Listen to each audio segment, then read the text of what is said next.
Hi, my name is Helena del Pesco, and I'm one of the instructors here at the Fermentation School. Today I'm going to offer a knife skills course that is great for any kitchen cooking, but will be a really great companion to any of the courses we offer here.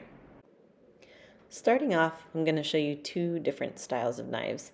This is a Japanese style nikiri knife made by a local knife maker here in Baltimore named Henry Hyde. It's really great for chopping vegetables. It's nice and thin, not too heavy. And then this is a more sort of standard European chef knife. Let's start with an onion. This is a very common ingredient in lots of ferments and of course in many recipes in the kitchen. I like to start by cutting off the root end and then cutting it in half before peeling. This just makes it easier to get those outer papery layers off. I'm going to show you two different cuts here. So the first one, I'm going to remove the outer layers, and oftentimes I'll remove the first layer under the more papery layer because that can be tough.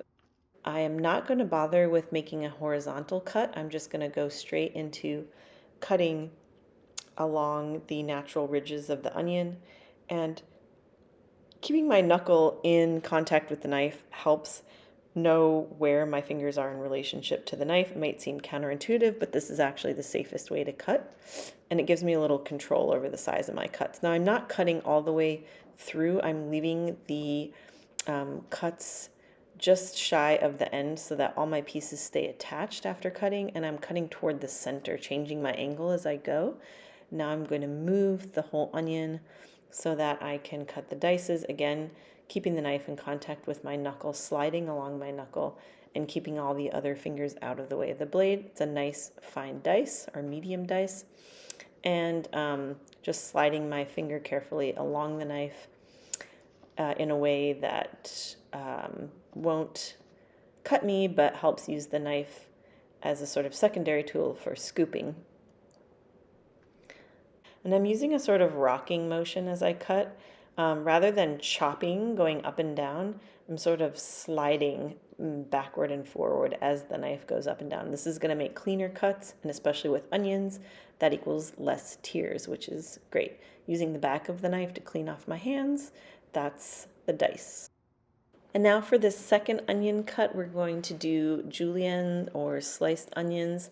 For this cut, I am going to chop off that top end of the onion that has some dried stem basically, and then I'm going to clean my cutting board a bit, again always keeping that surface clean, and then peel off those outer tough layers, the papery layer, and one more layer that sometimes has a little bit of mold on it, sometimes is a little tough, so I'm just going to go ahead and discard that.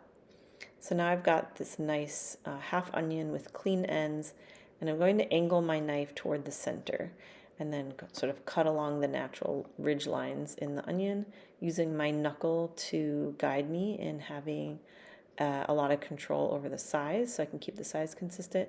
And then I like to flip it around. It's a little bit easier than cutting all the way across, sort of flipping it, starting from the side that's touching the cutting board, and then very carefully getting that middle piece. And just want to make sure your fingers are out of the way once that becomes a little less stable, and you can see I have nice even-sized slices of onion. Now for cabbage, I've already cut a chunk off of the whole head. It's really good to pull off the tough leaves, maybe cut off some of the thicker stem part, and then have your cabbage on a flat surface as you're shredding it. This, of course, is great for sauerkraut or any kind of ferment, but also just if you're stir frying or putting the cabbage in soup.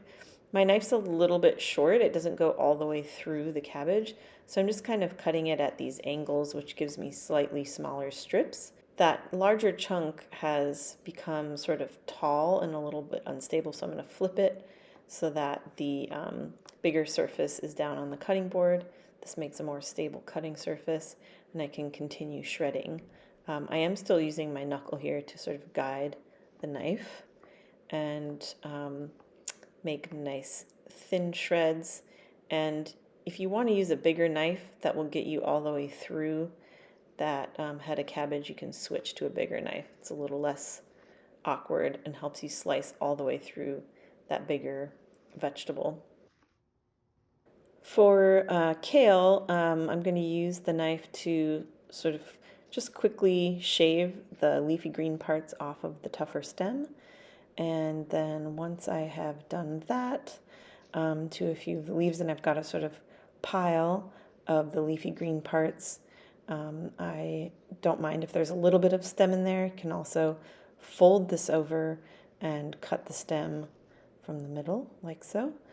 And then I am going to sort of wrap this up into a bundle, cutting along some thin ribbons.